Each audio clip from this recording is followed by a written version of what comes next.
ইয়া রাসূলুল্লাহ, জান্নাতি পোশাক কে সর্বপ্রথম পাবে, কে পরবে?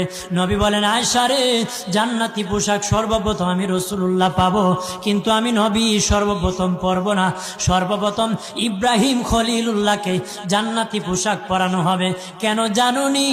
ইব্রাহিম নবীকে নমরুদের আগুনে যখন ফেলে দেওয়া হয়েছিল, দুনিয়ার সব ছেড়ে দিয়েছিল, বাড়ি ছেড়ে দিয়েছিল, সম্পদ ছেড়ে দিয়েছিল, মা বাবা ছেড়ে দিয়েছিল, এমনকি গায়ের জামা যখন খুলে নে, ইব্রাহিম কয়েক কাপড় ছেড়ে দিতে পারি, আমার আসমানের মালিককে ছেড়ে দিতে পারি না।